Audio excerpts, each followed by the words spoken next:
This is Saxon Math for 6th grade, and today we're doing lesson 20.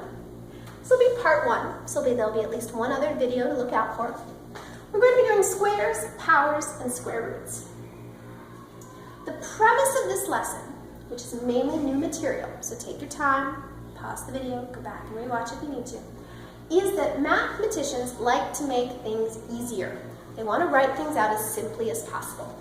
And so today we're really not doing new math, but we're looking at different ways to write out the math you already know. Let's think back to when you were in 2nd grade, and you learned that instead of writing the same addition problem over and over again, 2 plus 2 plus 2, there was a faster way to write it. The faster way was called multiplication. Do you remember that? You learned that instead of writing out 2 plus 2 plus 2, you could write that you were using 2 and you were adding it 3 times, which is the same as multiplying times 3. And then, of course, 2 plus 2 plus 2, or, as you learned to write it, 2 times 3 is 6. This is now the updated version for my more sophisticated 6th grade students.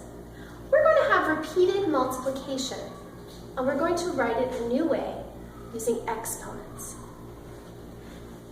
Just like in our addition, where we have the same number added over and over again, and that becomes a multiplication problem, we're going to have the same number multiplied over and over again, and that's going to become our exponent. So, for example, if I had my same 2, and I have 2 times 2 times 2, when I go to write that as an exponent, the number that you're using becomes the base. That's the big number you're going to write out. You write it first, just like you did in multiplication. Then, you count how many of that number you had. 1, 2, 3. I multiplied 3 together. That becomes your exponent. That's all it is. Whenever you do exponents, that's all it is. It's repeated multiplication. This is the number. This is how many times you're multiplying it. When we say this, we say to the third. The only time we say it different is if we've got 2, we say it's squared. The rest of the time you say to the third. If it was 4 to the 4th, it was 5 to the 5th, etc. Either way, 2 times 2 times 2, or 2 to the 3rd equals 8. Let's use that and see if we can figure out some math. Let's say you had the problem 4 squared minus 2 to the 3rd. So here, let's in this bracket figure out 4 squared. We start with the 4, that's the number we have. And this is how many times we're multiplying it, 2 times. 4 times 4. I have 2 4s. Great. Minus. Now let's figure out our 2 to the 3rd. 2 to the 3rd is 2 multiplied by itself 3 times. 2 times 2 times 2. Now let's do the easy math. 4 times 4, that's 16. Minus. Bring down your minus. 2 times 2 times 2, that's 8. 16 minus 8 is just 8. When you see these problems in your book, the directions will often ask you to simplify. When they ask you to do that, what they're asking you to do is solve. To take these numbers with exponents, to decide what math you need to do, and to solve the problem. 2 cheats. 2 ways to make your life simpler. They're just 2 little cheaty rules. If you have the same base with different exponents and they're multiplied together. So for example, if I've got 2 to the 3rd and 2 to the 4th, you can just add the exponents. If, but that's only if, you've got the same base, they're both 2's, and they're multiplied together. See how they're multiplied? You can just add the exponents. 3 plus 4 is 7. So 2 to the 3rd times 2 to the 4th is 2 to the 7th. It works backwards too if you have the same base, so see how these are both 2's as our base, and they're divided. A quick way to do it is to just subtract the exponents. So 2 to the 6th divided by 2 to the 4th, subtract 6 minus 4, you get 2.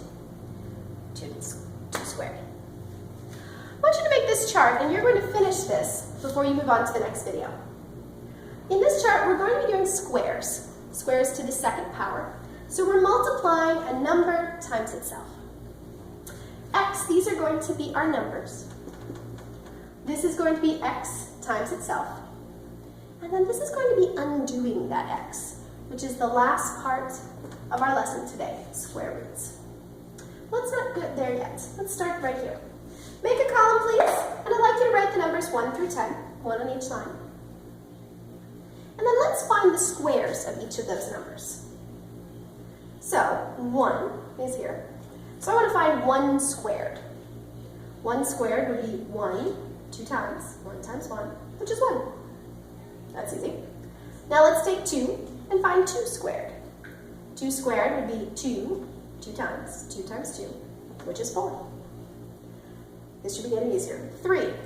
3 squared, which would be 3, 2 times. 3 times 3, which is 9. Continue your chart, please. Pause the video, and then come back when you've filled in all of your squares. Welcome back. Okay, so now you have all of your squares from 1 to 10. Now we're going to look at how to undo those squares. When you learn to do multiplication, you learn that you can undo it by doing division. This is very similar, and it works only for squares. When you take a square, you think, that number times itself makes the answer. When you take the square root, you're taking the answer and trying to figure out what numbers were multiplied together. So for example, the square root of the answer, let's see, we squared 1, and our answer was 1. If I take the square root of 1, I'm thinking what 2 numbers multiplied together make 1? Well, that's easy, 1. Let's take the answer here, 4. The square root of 4, this is the square root symbol. It looks kind of like a division sign, but it's got a little like check sign on it. The square root of 4, I'm thinking what 2 numbers multiplied together give me 4? The answer is 2. The square root of 9, written as the square root of 9. What 2 numbers multiplied together make 9? Well, 3. I want you to continue the chart over here. Take the square root of your answers. And the answer should be the number that you started with.